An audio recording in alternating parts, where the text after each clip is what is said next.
Hello everyone, আসসালামু আলাইকুম। সকলে কেমন আছেন? আশা করি অনেক ভালো আছেন। আমিও আপনাদের দোয়া ভালোবাসা অনেক ভালো আছি। তো আমি হাসি আবারও চলে আসলাম আপনাদের মাঝে নতুন একটি ভিডিও নিয়ে।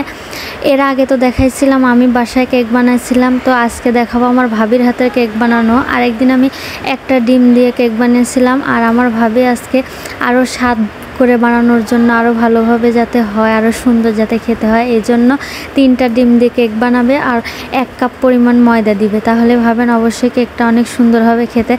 তো ভাবিও আমার মতোই ইউনিক স্টাইল অ্যাপ্লাই করলো।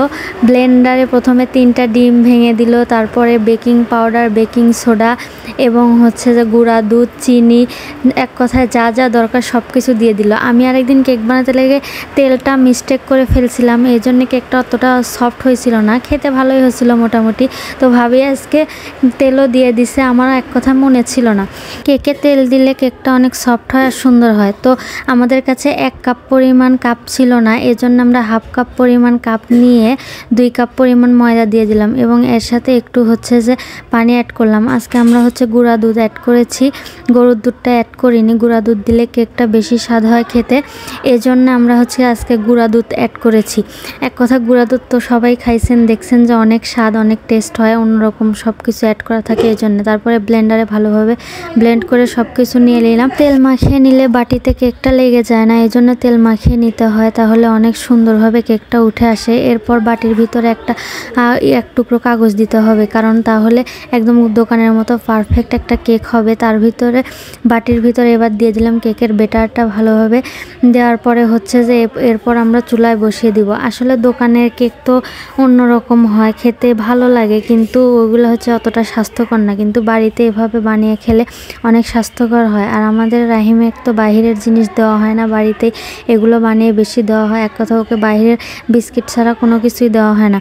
তো আমরা হচ্ছে যে চুলায় একটু আরেক দিনের মতোই বালি তাতিয়ে নিয়ে কড়াইতে দিয়ে তার ভিতরে বাটিটা বসিয়ে দিলাম কেকের। তারপরে কিছুক্ষণ পর জাল করার পর দেখছিলাম কেকটা কেমন হয়েছে, তো দেখলাম যে হালকা একটু কাঁচাই আছে, এর জন্য হচ্ছে যে আবার দিয়ে ঢাকনা দিয়ে ঢেকে দিয়ে কিছুক্ষণ জাল করে নিব।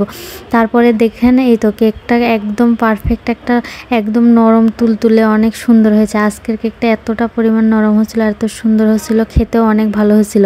তো আমরা সবাই মিলে দেখছিলাম একদম দোকানের মতোই হয়েছে। দেখেন আপনারাও দেখতে পাচ্ছেন, চুলায় আসলে অতটা পারফেক্ট হয় না, কিন্তু আজকেরটা অনেক সুন্দর হয়েছিল। কিন্তু এটা যদি আপনারা ওভেনে দিতেন তাহলে আরও বেশি সুন্দর হবে। আমাদের তো ওভেন নেই, এই জন্য আমরা মাটির চুলায় ট্রাই করি। গ্যাসের চুলাও হয়, কিন্তু মাটির চুলায় এভাবে দিলে একদম আস্তে আস্তে হয়, এভাবে ভালো লাগে। এইদিকে রাহিম তো কেক দেখে খুব খুশি, তার লাফালাফি আর কে দেখে। তো কেকটা আমরা হচ্ছে যে করলাম, ঢাললাম, তো অনেক সুন্দর সফট হয়েছিল, অনেক ভালো হয়েছিল আর খেতেও দারুণ হয়েছিল। আজকে একদম পারফেক্ট একটা কেক হয়েছিল।